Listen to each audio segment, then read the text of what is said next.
Alışmışlar ya. Bu şey vardı o zaman.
هذه كلها بسواي يواش يواش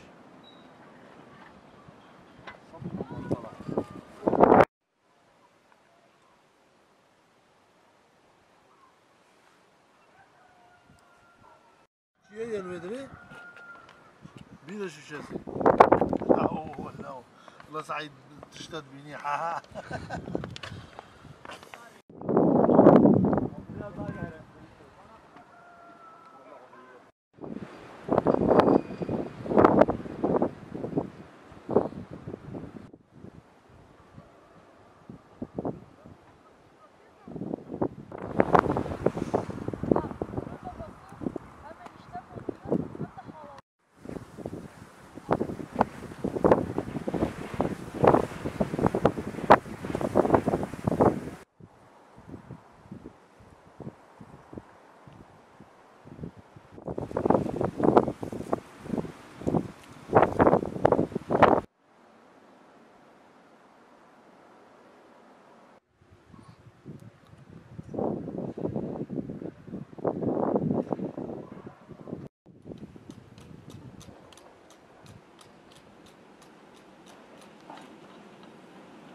لازم هي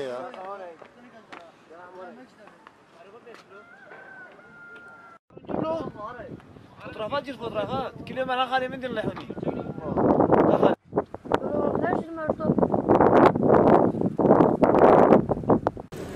Ne bileyim, ben kaptara haberdim.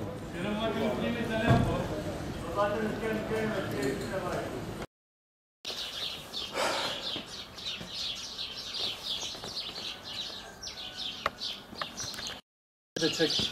Bekle. İkinci çek.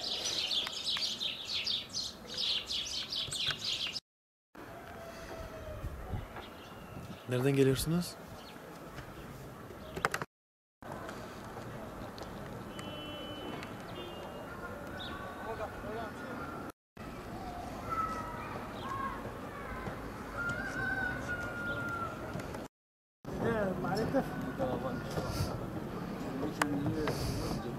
هذا قلت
Burası Kozluk Hazo Kalesi.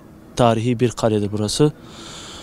Ancak bir zamanlar belediye buraya baya bir masraf yaptı. 1,5 trilyona yakın bilinen, halk tarafından bilinen bir yatırımdır. Ancak bir süre sonra yeni gelen belediye burayı kapatıp bundan sonra yani halkın gençlerinden kapatılan kapıyı veya tel örgülerini kırıp söküp şimdi burada artık içki içilen esrar, eroindir ya da fuhuş yerleri olarak kullanılıyor ve gerçekten bizim halkımız da bundan çok sıkıntı çekiyor. Ne yapacaklarını bilemiyorlar ancak bu şekilde bir haber yaptığımız zaman bir kolumuz olabiliyor bu da. Onun için yetkililere sesleniyoruz, yetkililere diyoruz ki yani lütfen bir el atın. Ya burayı tam olarak açın ya da buraya bir şekilde tam olarak bir güvenlikçi buraya bırakın. Daha düzenli bir hale gelsin. Yani burası bakımsızdır. Mesela etrafı hep çöp kaynıyor. Ya da şu aşağıdaki bir iki mağara var. Yani orada ateşler yakılıyor. Yani tarihimize sahip çıkılmıyor. Biraz daha dikkatli olursa daha güzel olur. Tarihimize sahip çıkmasını istiyoruz bu yetkililerin yani. Ha.